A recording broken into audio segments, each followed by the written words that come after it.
Hello, friends. Learning idioms is very important because if you're not able to use idioms in your conversation, you will never come across as good English speaker. That is why I have decided to teach you idioms.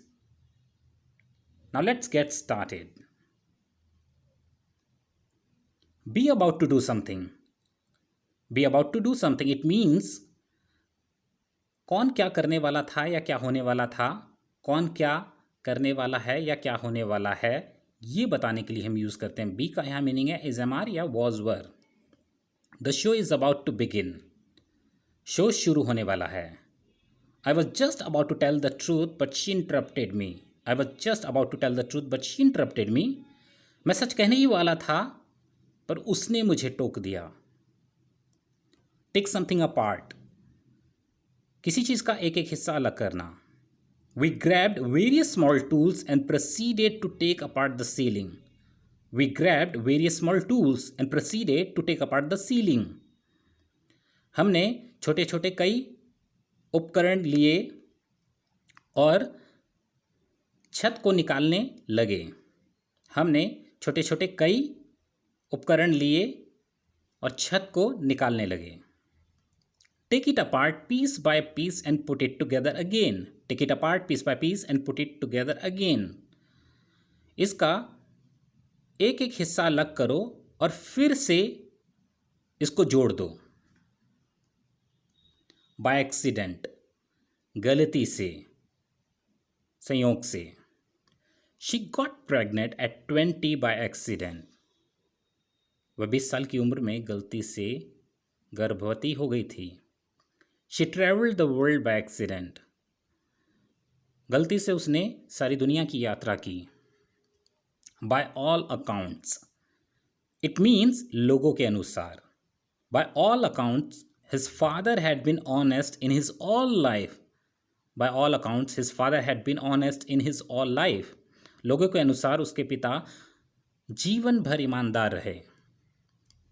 Take advantage of somebody something. Take advantage of somebody or something. It means किसी चीज़ का भरपूर उपयोग करना या भरपूर फ़ायदा उठाना। She takes advantage of every opportunity. She takes advantage of every opportunity. वह हर अवसर का भरपूर उपयोग करती है। How to take advantage of people who are trying to take advantage of you. How to take advantage of people who are trying to take advantage of you.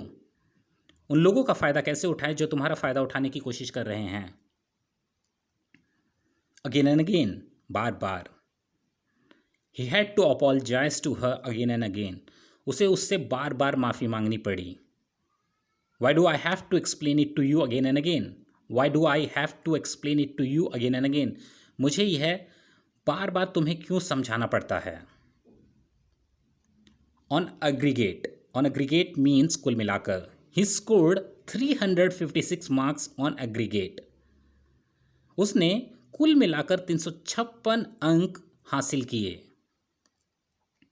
For all, it means के बावजूद। For all means के बावजूद। For all her wealth and beauty, she is never very happy.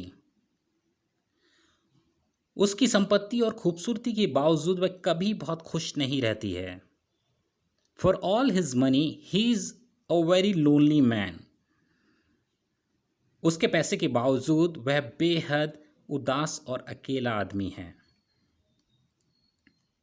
In all. In all means कुल मिलाकर। At present, there are 130 students of mine in all. At present, there are 130 students of mine in all. वर्तमान में कुल मिलाकर मेरे 130 विद्यार्थी हैं। There were about 600 people at the seminar in all. There were about 600 people at the seminar in all. Seminar में कुल मिलाकर लगभग 600 लोग थे। All along. All along means शुरू से।